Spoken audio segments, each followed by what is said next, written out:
Dear students, today we are going to discuss about groundwater resources, the availability of the groundwater resources from chapter number 6, water resources. In our previous class, we have discussed about the water resources, okay, about introduction to the water resources, okay, and the total availability of water in the world, out of which how much percentage is the fresh water, as well as we came to know about the availability of the surface water within our country. And most of the water resources, surface water resources, it exists in the rivers, okay, basically in the large rivers. So apart from the surface water, we also have water, okay, freshwater resources in the underground, okay. So we will be discussing about the groundwater resources. We will come to know about the different figures, about different facts of groundwater resources. So groundwater resources basically includes the underground water, okay, the water which is available, okay, in the underground layers, that are known as the groundwater resources. So this groundwater is another source of fresh water, and I think you know that yesterday I said that only 3% of the Earth's surface water, okay, is the freshwater resources. Okay, so we human beings are mainly dependent on the fresh water for our for domestic consumption, for industrial use, and for different other activities. Okay. So groundwater resource is another source of fresh water. Okay. The total replenishable groundwater resources in the country are about 432 cubic kilometer. That means the total amount of replenishable means renewable. Okay, the total amount of renewable water resources, groundwater resources, which is available in our country is estimated to be about 432 cubic kilometer. That means throughout our country we have around 432 cubic kilometer of underground water resources. But in the present day, the utilization of the groundwater has increased many fold times for domestic consumption as well as for agricultural use. Okay.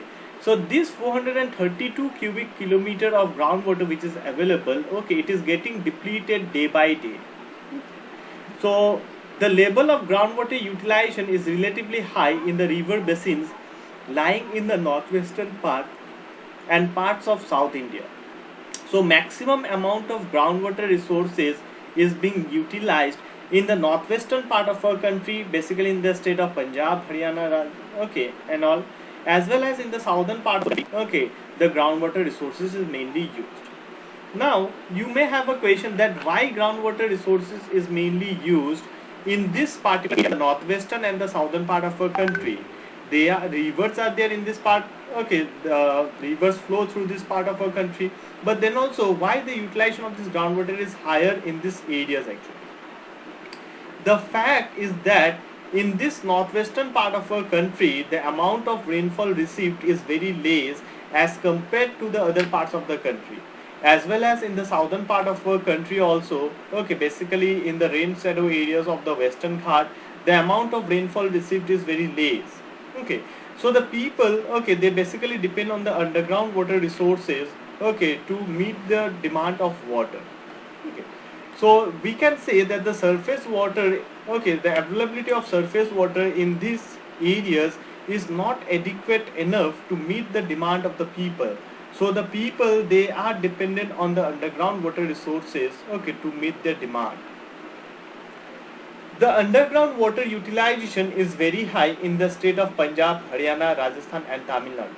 So basically, maximum amount of underground water is being utilized in the state of Punjab, in the state of Haryana, Rajasthan, and Tamil Nadu. Punjab is the state where the highest amount of underground water resources is being utilized.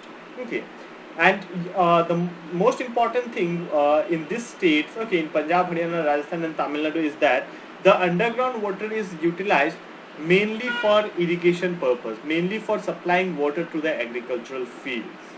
Okay, because Punjab and Haryana, these are the states, okay, which are agriculturally very much developed, highly developed. Okay, higher agricultural production is being done here.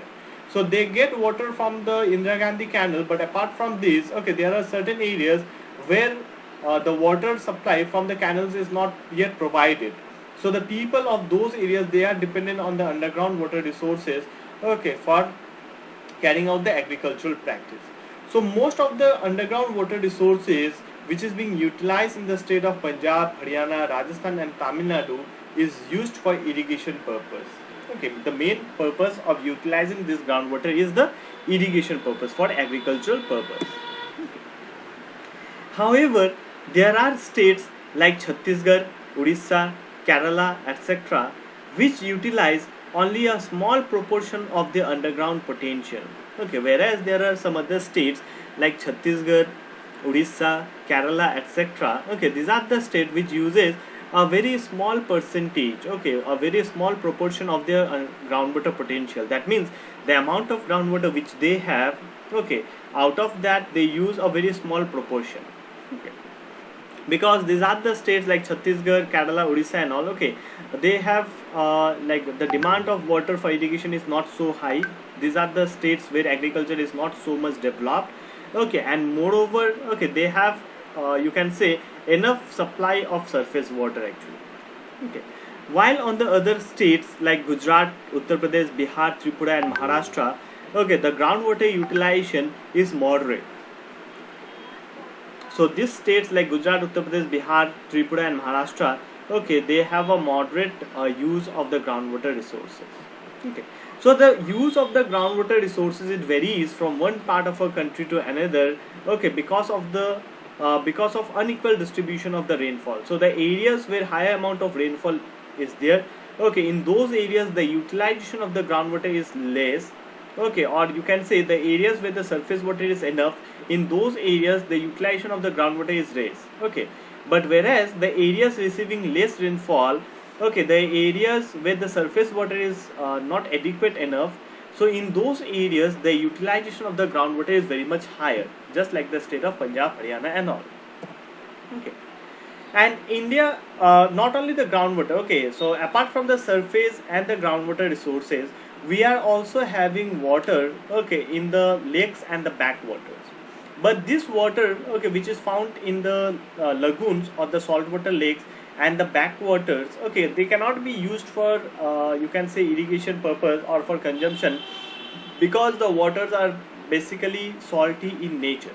Okay, so apart from surface and underground water resources, we also find water, okay, in these lagoons and the backwaters.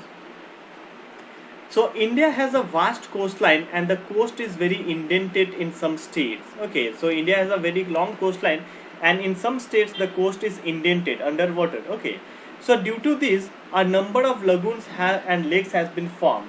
So because of this, because of indented nature of these coastal areas, okay, many number of lagoons and lakes has been formed. Okay, basically the saltwater lakes has been formed in many of the coastal states of our country. For example, the Lake Chilika in Odisha, okay, the Pulikat Lake, okay, and different other lakes are there, okay, Pembanand Lake and all, okay, these are the lakes which are found in the coastal region. The states like Kerala, Odisha, West Bengal, they have vast surface water resources in these lagoons and the lakes, okay. So like even in this state, in the state like Kerala, Odisha and West Bengal, okay, in the state like Kerala, Odisha and West Bengal, higher, okay, a huge percentage of the surface water, it exists in these lakes and the lagoons. Okay, so some of the water are very brackish in nature, that is salty in water, so it cannot be utilized. But somewhere, okay, in some cases the water is not so much salty, so those water can be utilized for agriculture purpose and all. So although the water is generally brackish in these water bodies, it is used for fishing and irrigating certain varieties of paddy crops, coconut, etc. So basically the water is brackish in nature. Okay, the water which is found in these lagoons and the backwater, they are brackish in nature. Brackish means salty in nature. Okay, so this water is mainly used for irrigating, okay, certain varieties of paddy crops. Like in the coastal areas of Odisha, Andhra Pradesh and Tamil Nadu, a special variety of rice is being cultivated, okay, and this rice can grow well in the saltwater conditions. Okay, this rice can grow well in the saltwater condition.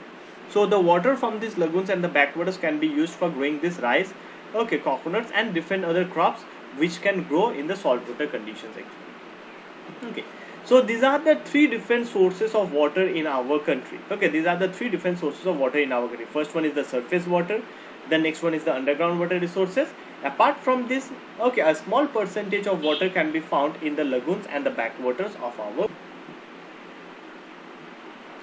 So the next which we are going to discuss is the water demand and utilization in our country.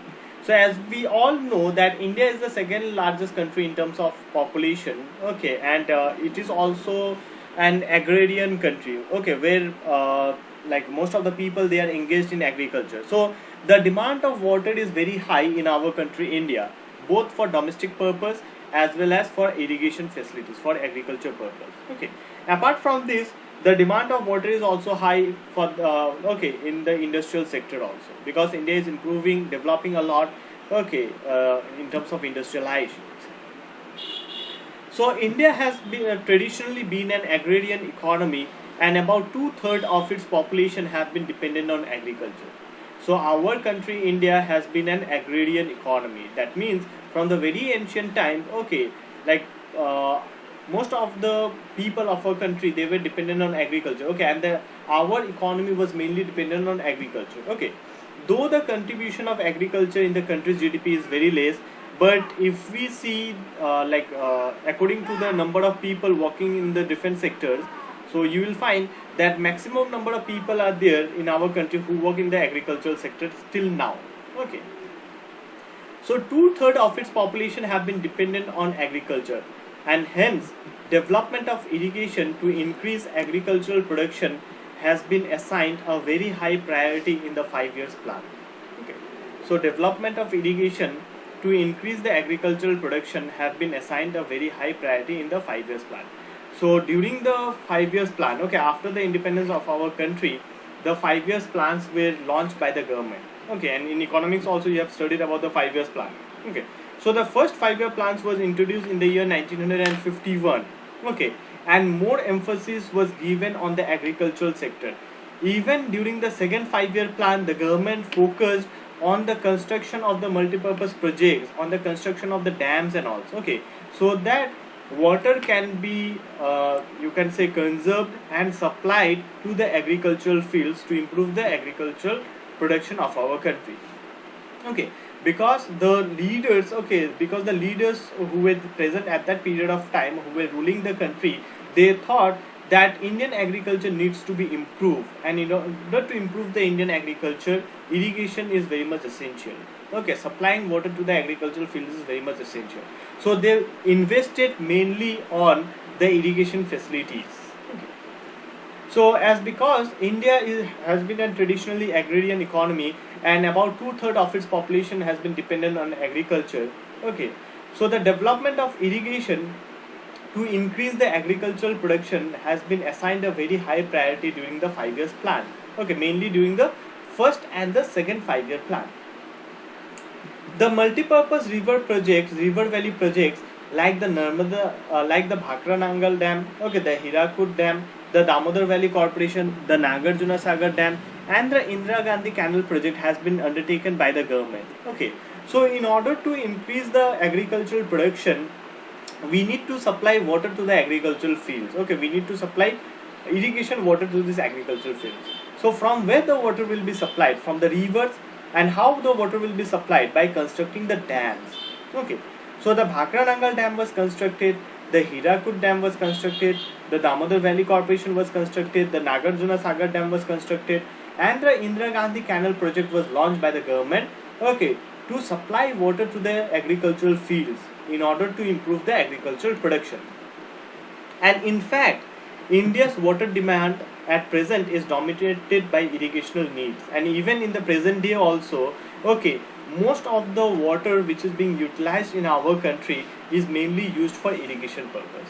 Okay, even in the present day also, okay, where many number of people are now not interested in doing the agriculture, okay, and the percentage of people working in the industrial sector has also increased. Even in the present day, the higher amount of water is being used in our country by the agricultural sector, okay, for irrigation purpose. So agriculture accounts for most of the surface and groundwater utilization, and it accounts for 89% of the surface and 92% of the groundwater utilization. Okay, so agricultural sector is the one which uses the maximum amount of the surface and the groundwater. of the total surface water which is being utilized in our country, 89% of the water, okay, surface water is used for irrigation, for agricultural purpose. And of the total groundwater which is utilized in our country, 92% of the water is being utilized for irrigation, for agriculture. That means, suppose if 100 liters of water is being extracted from underground, 92 liters will be used for irrigation only, for agriculture. Okay, and if 100 liters of water is extracted from the surface, okay, then 89 liters of water is mainly used for irrigation purpose. So here you can see that the demand of water, okay, that the demand of water is very high, okay, in our country, mainly for the irrigation sector, okay, for the agricultural sector. Whereas, while the share of the industrial sector is limited to 2% of the surface water utilization and 5% of the groundwater. Okay, and if we see this like data of the industrial sector, the industrial sector uses 2% of the surface water resources and 5% of the underground water resources. Okay, but though the industrial sector, it uses only 2% of the surface water and 5% of the groundwater, but the industrial sector is the one which is causing a lot of pollution, okay, which is causing pollution of the water bodies actually. Okay, and the share of the domestic sector is higher, 9% in surface water utilization as compared to the groundwater. Okay, and the share of the domestic sector is higher as compared to the industrial sector. Domestic sector means the use of water for household purpose, for drinking, washing, bathing and all. Okay, so maximum amount of surface and the underground water is being used for agricultural sector, and then for the domestic sector, and then for the industrial sector. The share of the agricultural sector in total water utilization is much higher than the other sectors. Okay, and if we see the different sectors of economy, like the agricultural sector is there, the industrial sector is there, okay, the service sector is there, and even there are different branches of this primary, secondary and the tertiary activities, okay, which uses water for their purpose. Okay, so maximum amount of the water which is being utilized in our country, it may be the surface water or the groundwater. Okay, maximum amount of the water which is used in our country is used by the agricultural sector. So you may be getting a MCQ question that which sector uses the maximum amount of surface water in our country? Agriculture. Which sector uses the maximum amount of underground water resources? Okay, agriculture sector. Or you can say the industry for irrigation purpose also. Okay. However, in future, with development, the share of the industrial and the domestic sectors in the country are likely to increase. Okay, but with the passage of time, okay, a day will come that the percentage of water used by the industrial sector and the domestic sector is likely to increase. Okay, it will increase for sure, because the agricultural area is getting reduced day by day, okay, in our country. And moreover, in the present day, okay, because of various technological invention, okay, because of various technological, you can say, advancement, now with less amount of water we can grow the crops. Okay, but on the other hand, the population is increasing day by day. Okay, and along with the increase in the production, the number of industries are also increasing. Okay, so this industrial sector and the domestic sector will be the one, okay, which will use more amount of water in the near future. Okay, so this is what about the water demand and utilization. So the maximum amount of water, okay, the demand of water in our country is for the irrigation, for agricultural sector.